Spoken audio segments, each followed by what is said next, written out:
Irmãos, vamos abrir as nossas Bíblias no Evangelho de Lucas.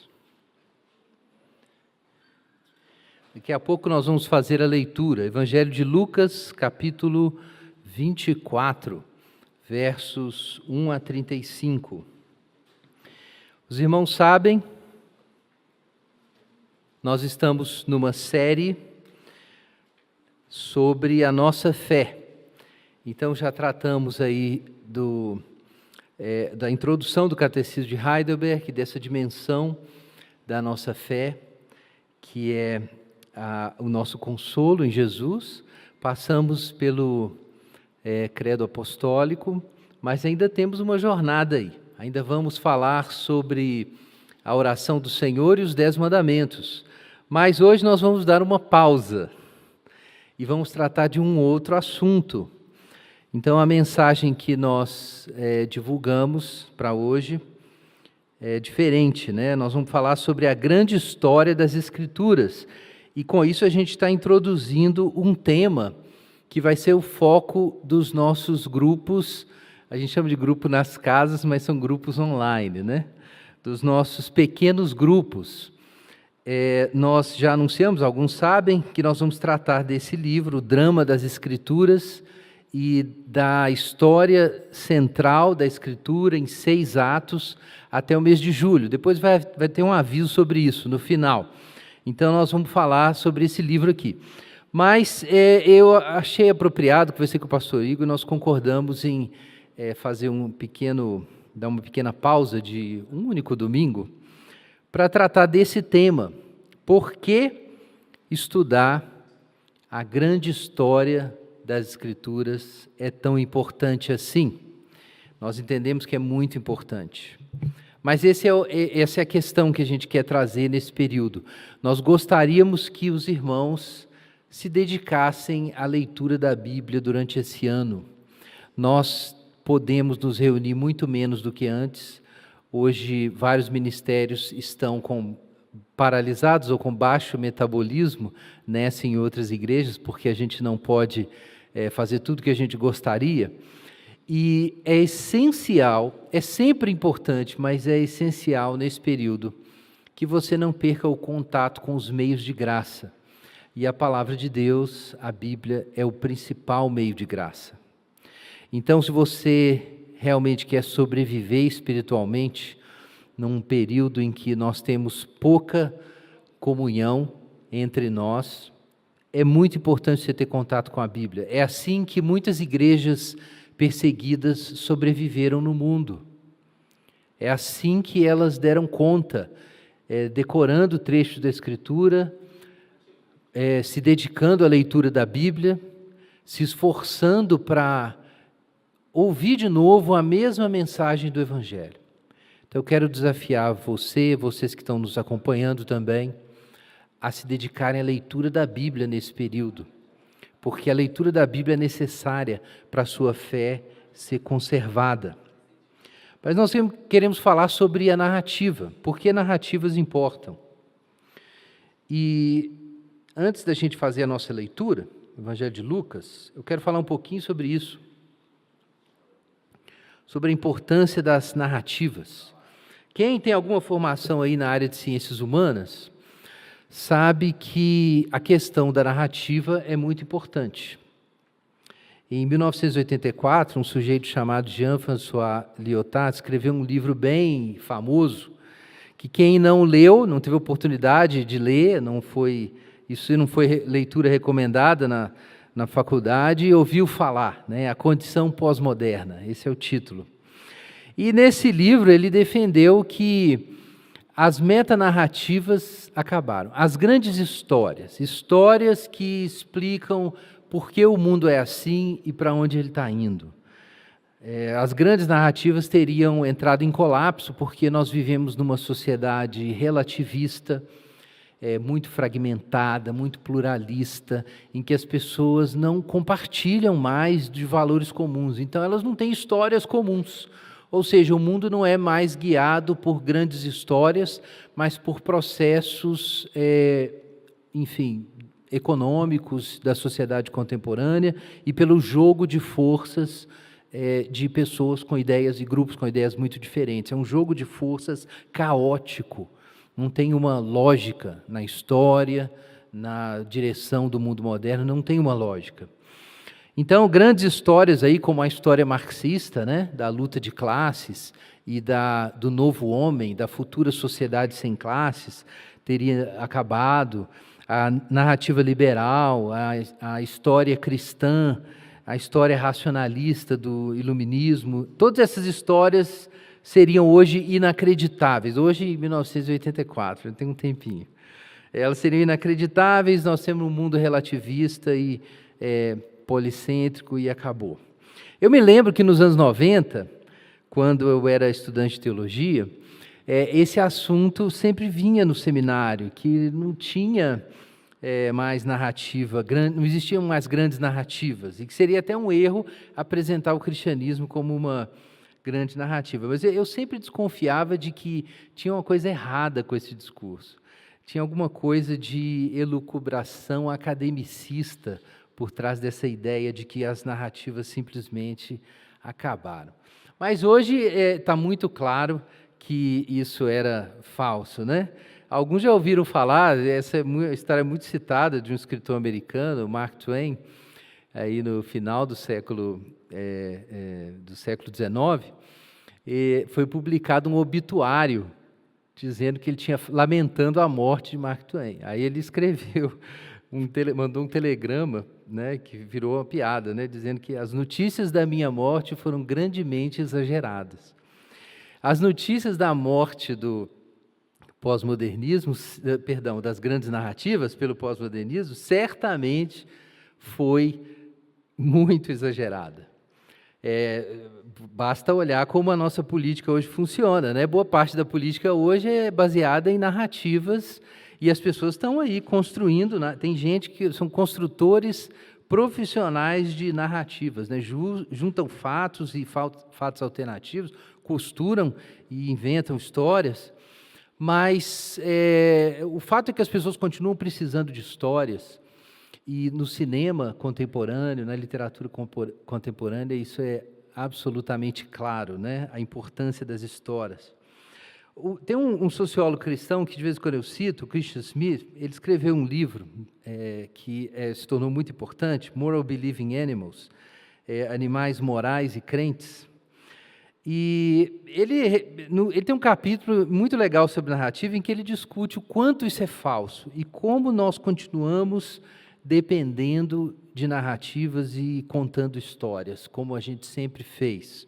É verdade que mais histórias são disponíveis no mundo contemporâneo do que antes, até por causa da aceleração na distribuição de informação. Então, a gente não fica só com uma ou duas histórias, a gente ouve muitas histórias, isso não deixa de ser verdade. Mas o que as pessoas fazem com o fato de que há muitas histórias, não é descrer de histórias. O que elas fazem, e isso não se esperava, né, os pós-modernos não esperavam, o que elas fazem é aderir a uma ou duas histórias e construir uma tribo ao redor daquelas histórias, e elas não abandonam as histórias. E aí nós temos várias histórias interessantes. Eu quero citar algumas aqui, que o Christian Smith fala, que vocês vão reconhecer algumas delas. Talvez reconhecer até demais. Então, são várias que ele conta. Ele compara histórias, por exemplo, da origem dos deuses egípcios com histórias seculares modernas e mostra como elas são parecidas. Mas, enfim, tem um lugar que ele fala aqui, eu acho muito interessante, sobre a narrativa do expressivismo romântico. Essa me chama a atenção, até porque eu tenho falado muito há tempo sobre identitarismo e esses assuntos, né? Então ele conta a história assim, né, como um exemplo. Era uma vez pessoas livres para experimentarem o poder esfuziante da natureza, para afirmar seus eus primitivos, para gritar, para bradar, para dançar selvagemente, para lutar com força e amar com mais força ainda. Essas eram pessoas nobres, autênticas, primais, sem restrições.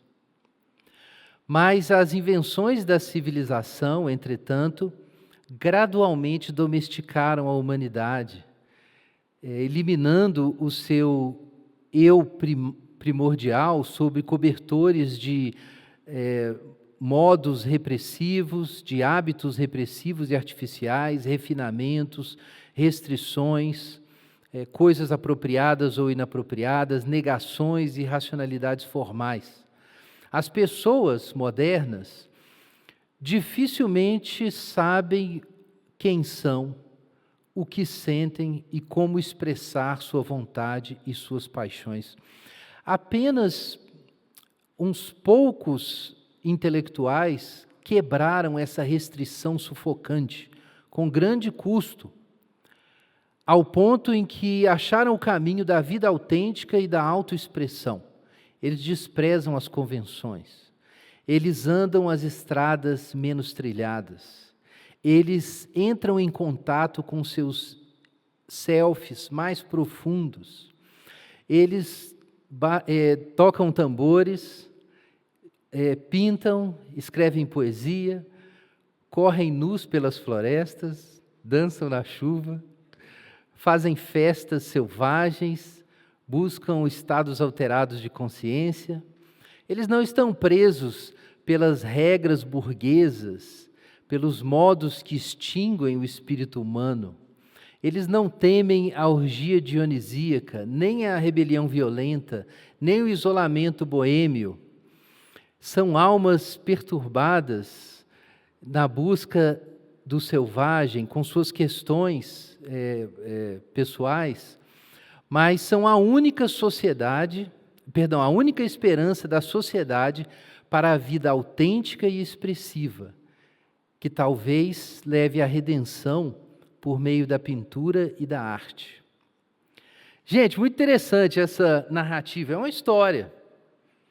É a narrativa expressivista romântica, se libertar das cadeias das regras sociais, entrar em contato com si mesmo, ser autêntico, falar o que pensa, buscar o amor acima de tudo, desprezar as instituições burguesas, buscar na arte experiências diferentes, questionar tudo. Não é assim?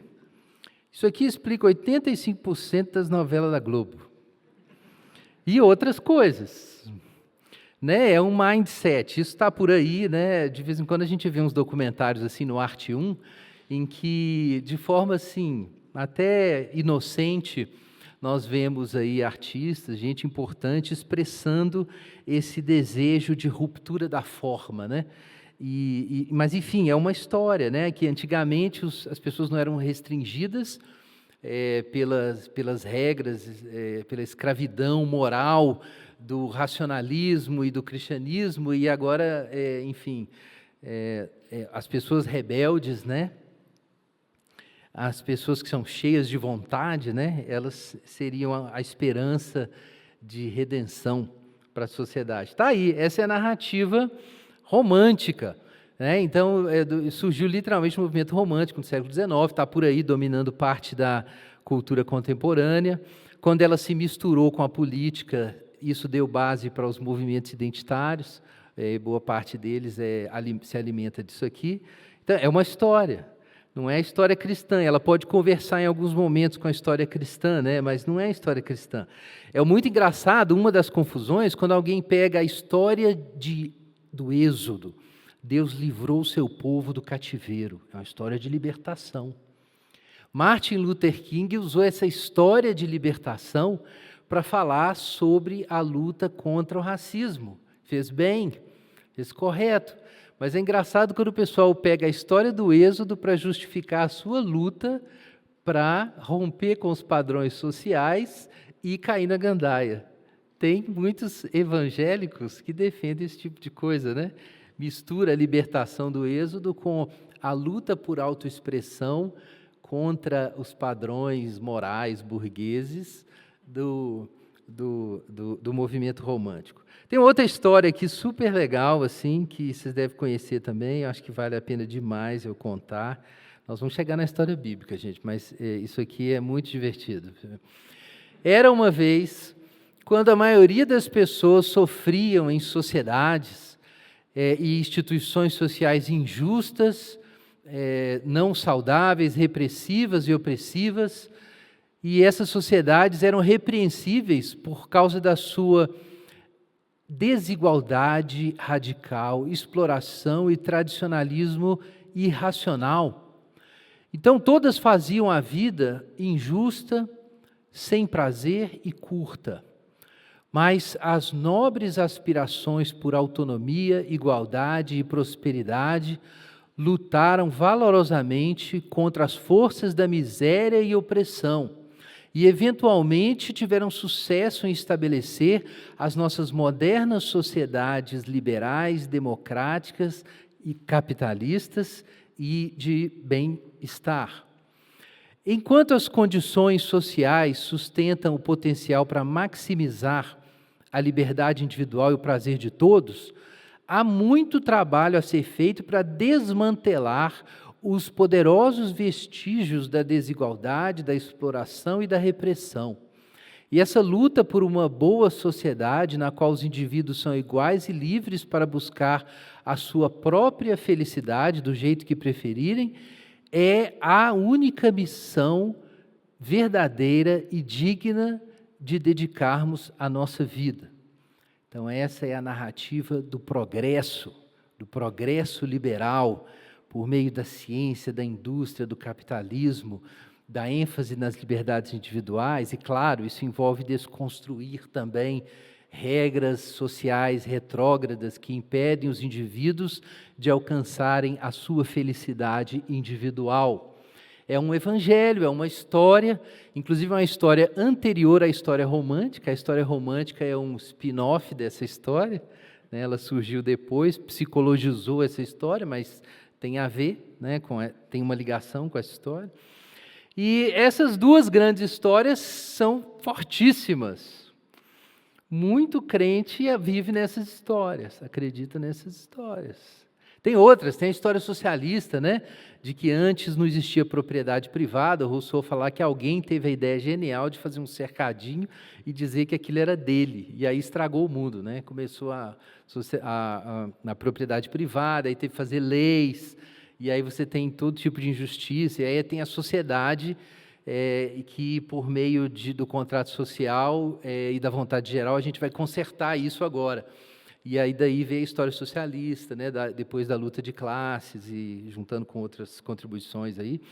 Enfim, mas tem várias histórias por aí. Algumas são mais políticas, outras são mais psicológicas, tem as histórias religiosas, ainda, né, existem, mas no Ocidente nada é tão forte quanto o cristianismo hoje. E elas estão por aí. Gente, esses dias eu me dei ao luxo de assistir uma série no Netflix. Estou confessando aqui já antes da ceia. Não tem problema não, tá, gente? Brincadeira, pode assistir. Então eu assisti Star Trek Discovery. Previsível, né? Se o Guilherme fosse assistir uma série, o que ele ia ver? Alguma coisa espacial, né? Disse a Alessandra. Então eu fui ver Star Trek Discovery, muito legal. Irritante em alguns momentos, mas com boas sacadas de ficção científica, interessantes, alguns chutes exagerados. Mas eu gostei. Agora, o que me chamou a atenção na história, embora isso não seja estranho, né, os trekkers sabem que sempre teve uma narrativa progressista no Star Trek, sempre teve. Mas é interessante que eles conseguiram fazer uma ficção científica que tem a narrativa do progresso e a narrativa romântica juntas. Eles conseguiram fazer isso. Então, no futuro, gente, quando nós estivermos explorando as galáxias, não vai ter mais casamento e não vai ter nenhum preconceito contra a orientação sexual do outro, é o que eles dizem. Nós vamos ser absolutamente plurais e tal. Claro, o fascismo sempre vai continuar, são os Klingons, né? Sempre haverá o fascismo. Os Klingons estão lá. Mas não tem nem criança no filme, isso é interessante. É uma sociedade bem individualista ali, apesar de estar todo mundo cuidando uns dos outros. A comunidade é a nave, né? Mas não tem família, não tem nada disso, nem tem nem criança direito. Nasce uma única criança na série inteira, 3 temporadas, e ainda é Klingon.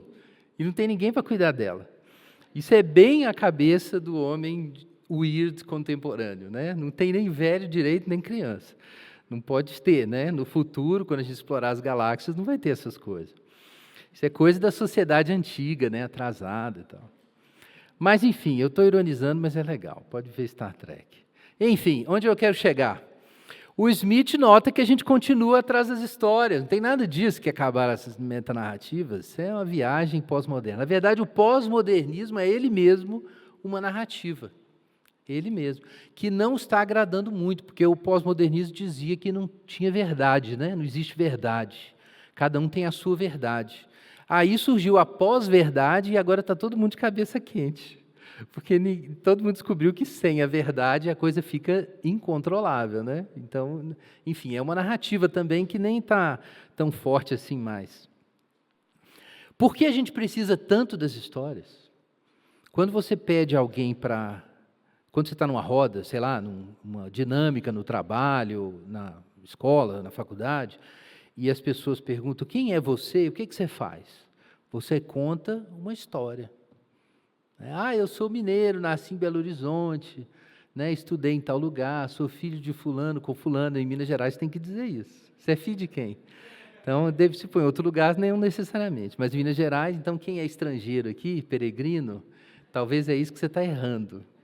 Tá? Se você ainda não achou os amigos aí. Você é filho de quem? Então, você conta isso, por onde você passou, as peripécias aí da juventude, onde você estudou, o que você faz, onde você quer chegar. Você conta uma história. As narrativas explicam quem nós somos e o que nós deveríamos fazer. Nós contamos uma história, mas embutido na nossa história, quando a gente diz quem a gente é, sempre embutido na história, às vezes mais claro, mas às vezes meio oculto, está uma perspectiva sobre para onde eu vou. Para onde eu vou. Isso é uma coisa muito importante para quem quer entender identidade. Tem gente que quer achar identidade buscando os seus sentimentos no seu coração. Boa parte dos movimentos afetivos hoje ensina isso. Mas toda busca de identidade é uma questão moral, é uma busca sobre o que eu deveria ser. E por trás dessa conversa sobre seguir o coração, está a tese de que o único bem moral, ou o máximo moral que você pode buscar, é a autenticidade. Isso também é uma narrativa moral. Isso também é uma narrativa. O que está por trás dessa tese, né? E é uma questão ética.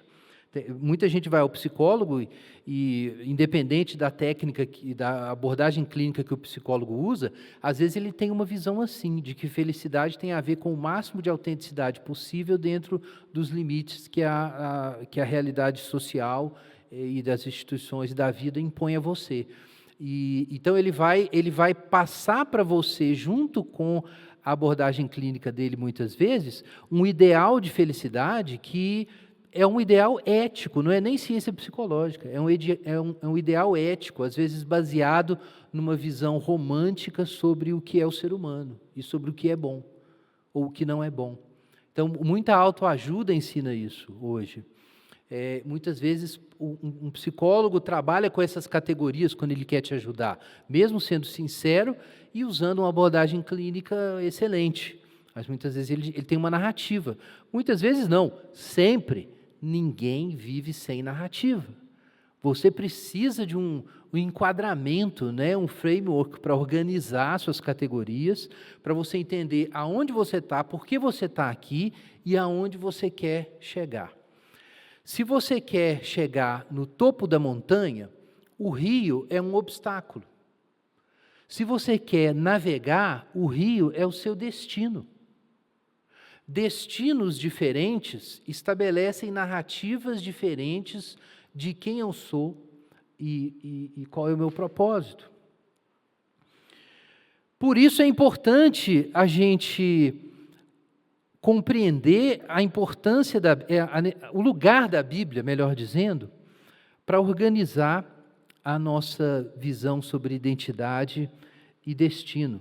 Daí esse livro, né, O Drama das Escrituras, a gente recomendou, né, do Bartholomew du Gorrin, um livro de referência. Você não tem que obrigatoriamente ler, não, tá?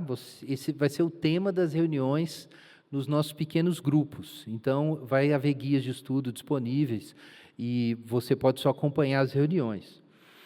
Mas, se você quiser adquirir, né, o Drama das Escrituras, é um livro útil para ajudar a lembrar qual é a estrutura narrativa da Bíblia. E logo no começo, eles citam o N.T. Wright num ponto que eu acho que foi muito feliz, a forma como ele colocou. A Bíblia apresenta uma história que é a verdadeira história do mundo inteiro. É a verdadeira história da realidade. É uma história ampla o suficiente para dar conta de várias dimensões da nossa vida. É uma história que vai falar de fato, por exemplo, sobre emancipação, assim como a história romântica fala sobre emancipação. Mas ela não vai falar sobre emancipação colocando isso em choque com a ideia de lei, de ordem cósmica, de ordem moral ou tudo isso. É uma narrativa que também vai falar de racionalidade, mas não vai ser racionalista. É uma narrativa que fala sobre história e processo histórico, e é possível falar até mesmo em progresso histórico, mas não a partir da ilusão antropocêntrica da narrativa liberal moderna. É uma narrativa que vai falar também da coletividade, em que não existe só indivíduos. É uma narrativa que fala sobre uma nova sociedade e um novo homem. Está cheio disso na Bíblia, mas vamos nos lembrar, né, que o socialismo marxiano roubou a ideia de novo homem futuro da ideia paulina, Hokainos Anthropos, o novo homem. Isso é uma ideia judaico-cristã e ela foi secularizada e roubada, né, na narrativa socialista. Então, o cristianismo tem uma grande história que dá conta do conjunto da nossa experiência de realidade muito melhor do que essas pequenas narrativas, que nascem quando, por exemplo, com a Revolução Industrial e com o avanço da ciência moderna, os homens começam a achar que a ciência é o centro de tudo. Não, a ciência é muito importante, mas ela não é o centro de tudo. A narrativa do progresso tecnocientífico não pode ser a narrativa organizadora da sociedade, da minha vida individual, não pode. Isso é só um fio, mas isso é o que as cosmovisões seculares fazem. Elas arrancam um fio do tecido divino e querem dar conta da existência com aquele fio. Isso não é suficiente. Agora sim, Lucas 24. Vamos ler o nosso trecho. Evangelho de Lucas, capítulo 24.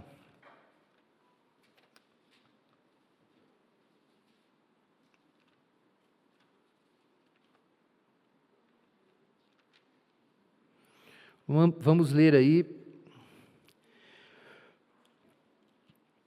do verso 13 em diante. Evangelho de Lucas, capítulo 24, verso 13 em diante. Nós demos um salto aqui para a Páscoa. Naquele mesmo dia, dois discípulos, seguiam para um povoado chamado Emaús, distante de Jerusalém, 60 estádios. Iam comentando tudo o que havia acontecido. Enquanto comentavam e discutiam, o próprio Jesus se aproximou e começou a acompanhá-los. Mas os olhos deles estavam como que fechados, de modo que não o reconheceram. Então ele lhes perguntou: do que estáis falando pelo caminho? Eles então pararam, tristes. E um deles, chamado Cleopas, respondeu: és tu o único visitante em Jerusalém que não soube das coisas que ali aconteceram nesses últimos dias? Ele lhes perguntou: quais? Isso aqui é muito irônico. E eles responderam: as que dizem respeito a Jesus Nazareno, que foi profeta, poderoso em obras e palavras diante de Deus, de todo o povo, como os principais sacerdotes e as nossas autoridades o entregaram para ser condenado à morte e o crucificaram. Nós esperávamos que fosse ele o que traria a redenção a Israel. Além disso, já faz 3 dias que essas coisas aconteceram. Também é verdade que algumas mulheres do nosso meio nos encheram de espanto, pois foram de madrugada ao sepulcro dele e, não achando o corpo, voltaram afirmando terem tido uma visão de anjos que diziam que ele está vivo. Imagina. Alguns dos que foram conosco, que estavam conosco, foram ao sepulcro e confirmaram que as mulheres haviam falado, mas não viram ninguém. Então ele lhes disse: ó tolos, que demorais a crer no coração em tudo que os profetas disseram. Acaso Cristo não tinha de sofrer essas coisas e entrar na sua glória? E começando por Moisés e todos os profetas, explicou-lhes o que constava a seu respeito em todas as Escrituras. Quando se aproximaram do povoado para onde se dirigiam, Jesus fez como quem ia seguir adiante. Eles, porém, insistiram: fica conosco, pois já é tarde, o dia está terminando. Então entrou para ficar com eles. Estando com eles à mesa, Jesus pegou o pão e o abençoou, e partindo o distribuía. Então os olhos deles foram abertos, e o reconheceram, e ele desapareceu de diante deles. E disseram uns aos outros: acaso nosso coração não ardia pelo caminho, quando ele nos falava e nos abria as Escrituras? Na mesma hora levantaram-se e voltaram para Jerusalém e encontraram reunidos os 11 e os que estavam com eles, os quais diziam: é verdade, o Senhor ressuscitou e apareceu a Simão. Então os dois contaram o que havia acontecido no caminho e como o reconheceram no partir do pão. Senhor, nós damos graças pela Tua palavra e pedimos que o Senhor nos ilumine por meio dela, em nome de Jesus. Amém.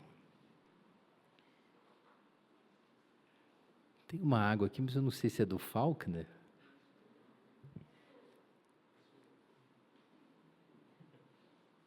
Obrigado. Irmãos, quem aqui quer ver Jesus? Todo mundo quer ver Jesus. Tem uns irmãos que estão com medo, mas todo mundo quer ver Jesus. Imagina Jesus entrar em diálogo assim com você. E Jesus apareceu assim, né? De uma forma absolutamente ordinária, comum, trivial. Ainda tirou onda com os discípulos, né? Foi isso que literalmente aconteceu, gente.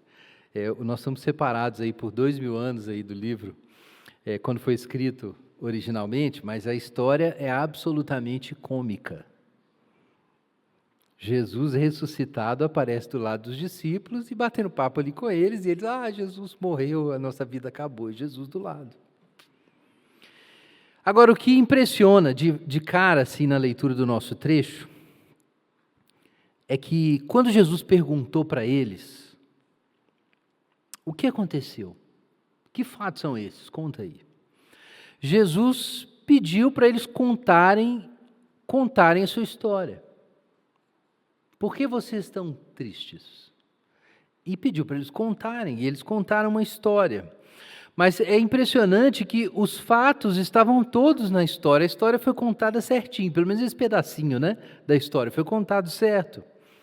Né? Então eles falaram sobre Jesus, o profeta, poderoso em obras e palavras diante de todo o povo, blá, blá, blá. Se você ler ali o livro de Atos, logo na próxima esquina, não, aliás, tem uma esquina antes, que é João, mas quando você chega em Atos, é assim que os apóstolos começam pregando o Evangelho. Aparentemente a história estava correta. Então ele era um profeta poderoso em obras e palavras, fez sinais e maravilhas, e aí os principais sacerdotes se reuniram contra ele e o entregaram, e ele foi crucificado. Isso aqui parece a história do Evangelho. Nós esperávamos que ele fosse trazer a redenção de Israel, também é isso que se esperava do Cristo, mas não aconteceu nada, já tem 3 dias que ele morreu. Mas aí vem a coisa estranha. Tem umas mulheres aí dizendo que um anjo apareceu e disse que ele ressuscitou, mas para nós não conta. Para nós esse testemunho não conta. Depois alguns foram e confirmaram que o túmulo estava vazio, mas nós não vimos ninguém. Então o que a gente percebe aqui, eles falam dos fatos básicos ali, terrenos, digamos assim. Mas o mais importante na história estava apagado. É como se alguém preparasse uma sopa e o sujeito pôs tudo na sopa. E aí ele vai tomar e vai dizer, esse negócio está ruim. O que está errado na sopa? O outro vai provar, não tem sal nenhum aqui nessa sopa. E o sal está ali do lado. O sal está do lado, mas o sal não é posto na sopa. A sopa foi feita sem ele. Ignorou-se o sal. Você pode contar a sua história e mencionar, inclusive, o Evangelho. Você conta a sua história. Eu sou fulano de tal, sou da igreja. Na minha igreja se ensina que Jesus é a água da vida. Mas você continua sedento. É possível. É possível você contar a sua história, você pode até contar a história bíblica todinha. Pode ir mais longe, contar a história bíblica toda. Porque aí os apóstolos disseram que viram Jesus, e aí teve o caso de Emaús, antes teve Simão, depois Emaús, e aí Jesus apareceu, e aí começou a igreja, e aí teve o Pentecoste, e aí começou a missão cristã, e aí você pode contar do início da Bíblia até a história da igreja inteirinha, e nunca conectar essa história com a sua história. Isso continuar sendo uma história em que as coisas não aconteceram. Você pode saber a história e não crer na história. Vejam o que Jesus diz para esses discípulos em resposta, aí no verso 22 em diante, verso 25 em diante, veja aí na sua Bíblia. Ó tolos que demorais a crer no coração em tudo que os profetas disseram. Jesus, de repente, dá uma chamada, né, nos dois discípulos. Algumas versões dizem tardos, ou tardios de coração, né? Tardios para crer, lentos, tardios, demorados. Essa resposta de Jesus é interessante. Jesus apareceu às mulheres e, na verdade, Jesus estava diante deles. Jesus tinha aparecido para as mulheres, Jesus estava diante deles. Mas eles eram tão atrasados para crer que a história não tinha poder sobre eles. Eles contaram a história toda até ali, mas, na verdade, Jesus vinha ensinando esse pessoal há muito tempo. A gente sabe disso, só lê o Evangelho. Jesus vinha falando, inclusive, sobre a sua morte e ressurreição, mas Jesus vinha ensinando as Escrituras há tempos para os discípulos. Parece que o problema deles não era simplesmente de que eles não entendiam a forma correta de interpretar o livro de Isaías, por exemplo. Não. O problema, segundo Jesus, é que eles eram demorados para crer. Eles faziam uma leitura da Bíblia em que todos os momentos que era necessário crer para se conectar com a história, eles não conectavam. Quando passavam para o próximo livro bíblico, na hora de conectar, eles não conectavam. Então eles sabiam todos os fatos, mas eles não conseguiam perceber as nuances da história, aquilo que é mais importante. Na verdade, de toda a história que eles contaram, a coisa mais importante de todas é que o túmulo estava vazio e que as mulheres ouviram do anjo que ele tinha ressuscitado. Mas essa história não mexia com eles. Ela ficava como um fato isolado, morto, que eles não conseguiam conectar e também não se conectavam com aquilo, porque não criam. Então, a história não fechava. Então, isso é curioso, pensar nisso, que existe uma realidade, existe a história de Israel, a história bíblica, o encontro que eles tiveram com Jesus, os acontecimentos da Páscoa, mas a falta de fé incapacitou os discípulos de amarrar os fatos. Eles não conseguiram amarrar as coisas e entender o que aquilo significava, que havia esperança, e por isso eles estavam tristes. A tristeza dos discípulos tinha a ver com o fato de que eles tinham uma história cheia de elementos de incredulidade. Eles tinham elementos da Bíblia, sim, mas a incredulidade fez com que a história deles não fosse a história real, não fosse a história da Bíblia, não fosse a história dos profetas. Eles estavam lendo a mesma Bíblia que Jesus leu. Eles andaram com Jesus, mas a história deles não era a história de Jesus. Não era. Eles eram demorados, lentos, tardios para crer. E por causa disso eles contaram outra história. Eu posso imaginar essas mulheres bastante ofendidas, porque elas ouviram tudo e viram que Jesus ressuscitou, e elas estavam contando a história certa, mas ninguém queria ouvir a história delas, porque eles eram lentos, tardios de coração, atrasados, demorados. E o que Jesus faz? Conta de novo a história. Não é isso? Olha aí do verso 25 em diante. Acaso o Cristo não tinha que sofrer todas essas coisas e entrar na glória? Então Jesus vai começar tudo outra vez. E começando por Moisés e todos os profetas, explicou-lhes o que constava a seu respeito em todas as Escrituras. E aí você pode pensar assim, não, mas isso aqui foi novidade. Não foi, não. A gente sabe que Jesus vinha falando isso com os discípulos há tempos. Inclusive, quando Jesus dizia que ele ia morrer e ressuscitar, eles negavam essa história, eles não aceitavam, porque ela não encaixava na história que eles já tinham. Eles tinham uma história da redenção de Israel deles. E Jesus falou, olha, não é bem assim, tá? Jesus ia, mas eles não queriam saber, eles já tinham sua história. Quando Jesus não encaixou na história deles, que é a história da libertação política e da reconstrução do Estado Nacional de Israel, aí eles ficaram tristes. Quando a gente lê o Evangelho de João, nós destacamos muito isso quando a gente fez a exposição de João aqui na igreja. Isso nem sempre é transparente, você precisa ler o Evangelho de João com atenção para entender isso. Quando nós estamos nos aproximando ali do final da história, do capítulo 13 em diante, e aí nós temos Jesus ali no cenáculo, e o lava-pés, e a ceia, e a traição, e as últimas palavras de Jesus, o que você percebe é que era uma situação super tensa. Em vários momentos Jesus fala, por que vocês estão tristes? Por que vocês estão perturbados? Se vocês me amassem, vocês me entenderiam. E os discípulos chateadíssimos, revoltados. É isso que a gente encontra ali, você tem que ler com atenção para entender isso no final de João. Porque eles estavam tristes já, não estavam tristes só naquele momento, porque Jesus foi crucificado. Eles estavam tristes porque Jesus estava desenhando uma história que não é a história deles e não é a história que eles queriam. Era outra história. E quando finalmente os fatos se consumaram e Jesus morreu na cruz, aquilo para eles era uma prova de que Jesus não ia cumprir a história deles. Mas Jesus estava cumprindo as Escrituras, então Jesus teve que pegar os dois e falar assim, gente, vem cá, biblicamente era isso que tinha que acontecer. Vocês leram a Bíblia de forma incrédula e tiraram da Bíblia uma outra história. Vocês construíram uma outra história, que não é essa história. E construíram com alguns dos mesmos fatos.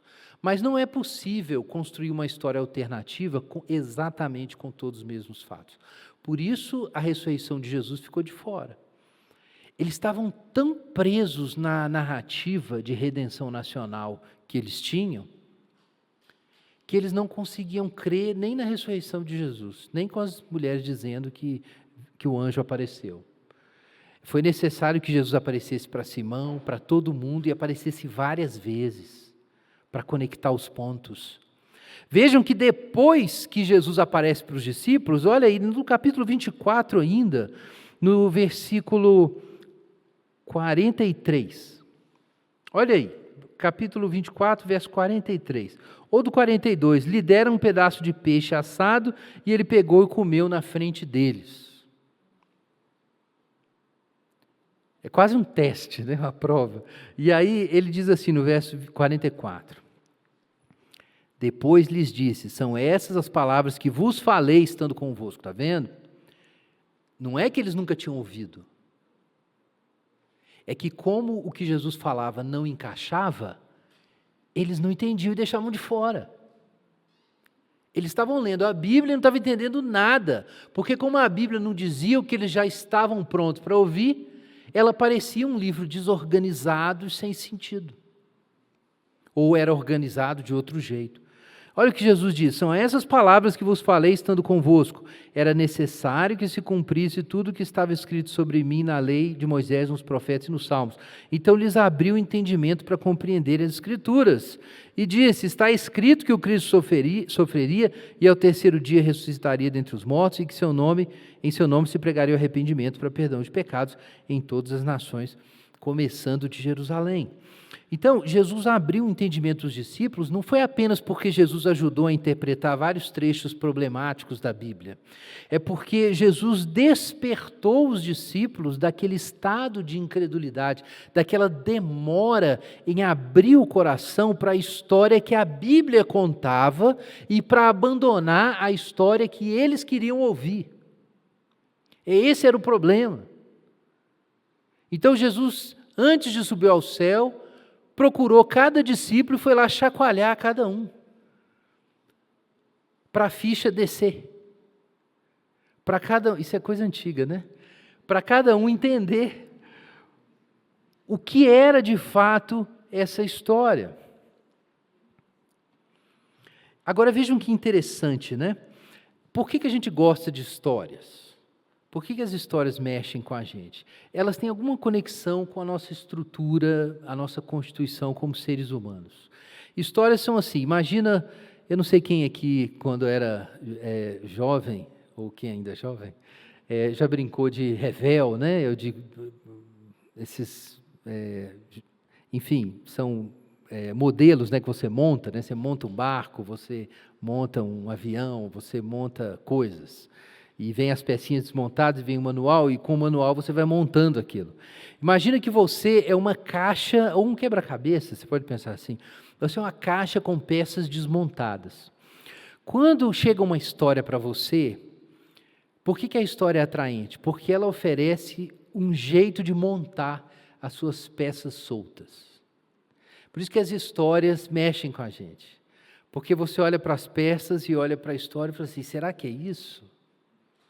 E aí dá essa conexão, é isso que acontece. E quando Jesus recontou a história do jeito certo, o que aconteceu com o coração dos discípulos? Ardeu. O coração dos discípulos se inflamou. Eles acreditavam em outra coisa. Na cabeça deles, o que havia era uma narrativa deles lá, da glória de Jerusalém, do jeito deles. Ele tinha essa história. Mas sob a cobertura, ou sob o entulho, a gente pode dizer, dessas histórias criadas por eles, pelos homens, havia o coração humano. E Deus sabe exatamente o que vai responder ao nosso coração. Ele sabe o que precisa. É por isso que, mesmo quando a gente não consegue refutar ou eliminar o entulho de uma narrativa, de uma cosmovisão anticristã ou secular, a mensagem do Evangelho continua sendo forte o suficiente e poderosa para mexer no coração.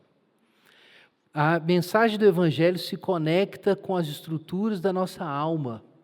Ela nos faz lembrar do nosso destino. Então, quando Jesus conta a história certa, o coração deles arde. Mas, curiosamente, eles ainda não sabem, não entendem bem o que está acontecendo. Quanta gente não relata isso também? Que, quando começou a ler a Bíblia pela primeira vez, não sabia bem o que ia encontrar. Sabia que era mexido com aquela leitura. Que, de algum modo, Deus estava falando com ele. Mas, então, irmãos, Jesus se revela. Jesus se revela no partir do pão. Diz o verso 31, veja na sua Bíblia, que no partir do pão os seus olhos foram abertos. E eles o reconheceram, mas aí o que ele fez? Desapareceu. Então, assim, um parêntese edificante.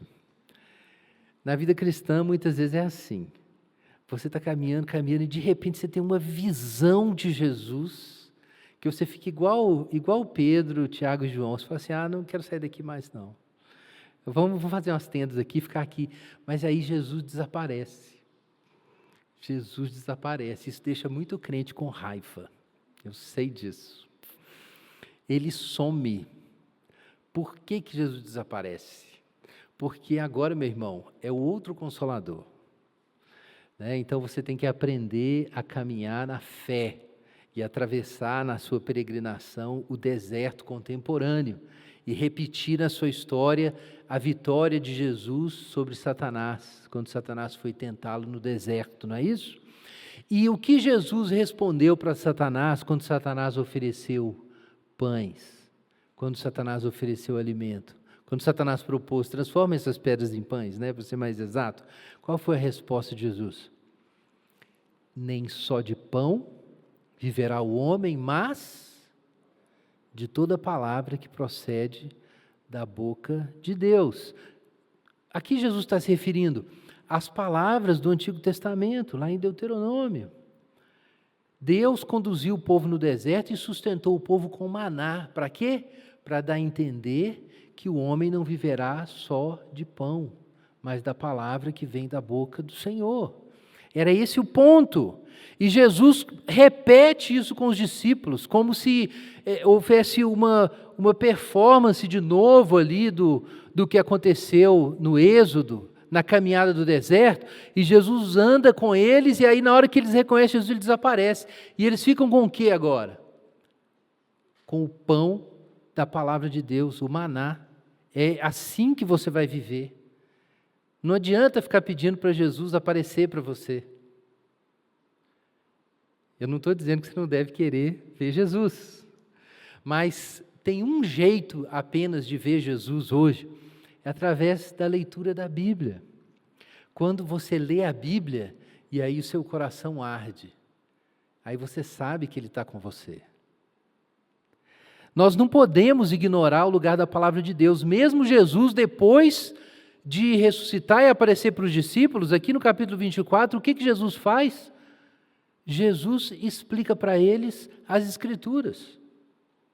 É como se Jesus dissesse, olha, vocês têm que aprender a viver sem a minha presença física, vocês vão me encontrar nessa história. Jesus conta para eles a história e depois vai embora. Então, como você vai viver a sua vida cristã? Com essa história. Você precisa ouvir essa história repetidamente e se lembrar dessa história. Porque se você não absorver a história da Escritura, é possível que Jesus esteja do seu lado e você não vai reconhecer. Jesus está aí debaixo do seu nariz e você não vai reconhecer Jesus. Porque o seu coração está obscurecido pela tristeza. E por que você está triste? Porque o mundo não é do jeito que você queria. Porque a história que você construiu para você não está acontecendo. E ao invés de se abrir para a história de Deus, você fica amarrado na sua história e na sua tragédia. E aí Jesus está do seu lado e você não sabe. Porque você não leva a Bíblia a sério. Porque você é demorado para crer no que os profetas disseram. Porque você lê o que Paulo disse e não conecta. Porque você lê o que Pedro disse e você não conecta. Porque você ouve as mulheres dizendo que o anjo apareceu e disse que o túmulo está vazio e você não conecta. Porque você está preso na sua história.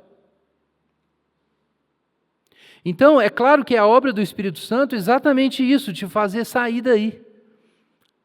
É por isso que a gente precisa ler a Bíblia, é por isso que tem devocionais diários, Sacramento, Momento Presente, não percam. É por isso que tem o sermão dominical, é por isso que tem a ceia, e muitas vezes em intensidades diferentes. Quando nós estamos juntos, ou quando nós estamos orando em casa, ou lendo a palavra de Deus, mas especialmente quando estamos juntos, nós temos um insight. De repente parece que os céus se abrem, e aí você tem uma visão de alguns segundos da glória. Aí você lembra, cara, é por isso que eu sou crente. Lembrei. mas aí Jesus desaparece. Ele aparece no partir do pão, a gente tem que reunir. Quando a gente celebra, inclusive essa linguagem, vocês vão lembrar que é a linguagem de Atos. Perseveravam na comunhão, no partir do pão, nas orações, na doutrina dos apóstolos. Por quê? Porque ficou na cabeça deles como eles o reconheceram no partir do pão. Então eles ficaram com essa memória. Gente, como que a gente encontra com essa experiência? A gente precisa se reunir para partir o pão, para o sacramento, para orar, para receber a palavra de Deus. E aí, nesse momento, a gente lembra quem a gente é. A gente se desliga das histórias falsas e conecta com a história verdadeira. E isso precisa ser repetido. Mas como que a gente vai manter isso continuamente? É necessário contato com a Escritura. É necessário contato com os meios de graça. A comunhão, o partir do pão, as orações e a doutrina dos apóstolos são os meios de graça. É por isso que a gente tem esse princípio na Igreja de Esperança, inclusive. A gente tem a ceia dominical, que a ideia é que você seja exposto toda semana aos meios de graça. Mas eu quero lembrar você disso, como isso é importante. É possível você andar ao lado de Jesus e não reconhecer isso, porque você não absorveu a história de Jesus e não tornou a história dele a sua história, por causa de outras histórias. Nós não reconheceremos a face de Cristo se não lermos a Escritura com Ele. E quando nós virmos a sua face, nós vamos descobrir, olhando para trás, quando a gente achava que estava sozinho, que na verdade era Ele conosco desde o início, aplicando a Escritura ao nosso coração. Se tem uma coisa que esse trecho ensina, é que o fato de você muitas vezes se sentir sozinho na vida cristã, não significa que você está sozinho. Mas você precisa da palavra de Deus para se lembrar disso. Você precisa ler a Bíblia, absorver essa história e se lembrar dela constantemente, porque a gente esquece, porque nós somos demorados, lentos, desatentos como os discípulos. Se a história da Bíblia se tornar a nossa história, nós vamos ver as coisas que Jesus vê. Nós vamos perceber o mundo como Jesus percebe. Mas para isso acontecer, a nossa história tem que ser transportada para a grande história. E para isso a gente precisa encontrar o nosso lugar na Bíblia. E é isso que eu quero desafiar os irmãos a fazer durante esse ano. Isso é um tema da nossa igreja. Você se apaixonar pela Bíblia. Você não ficar lendo Bíblia no celular. Isso não é Bíblia.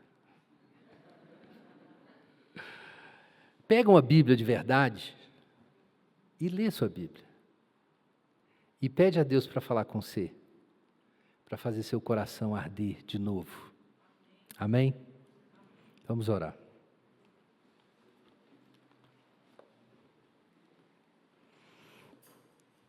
Pai Santo, em nome de Jesus, nós pedimos que o Senhor faça essa obra na nossa vida. Que o Senhor elimine do nosso coração a incredulidade. Que o Senhor faça essa mensagem entrar fundo no nosso coração. Que o Senhor faça a Bíblia crescer diante de nós.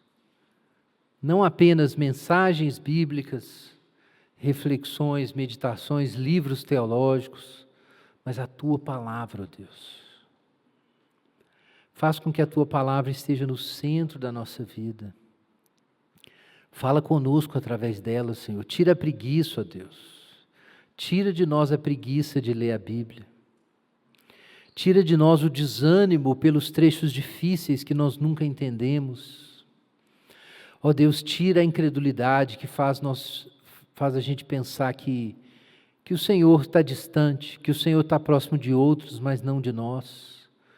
Ó Pai, peço que o Senhor livre as nossas mentes dessas bobagens e nos dê a graça de encontrar o Senhor pela leitura da palavra. Em nome de Jesus. Amém. Vamos nos preparar então, irmãos, para a ceia do Senhor.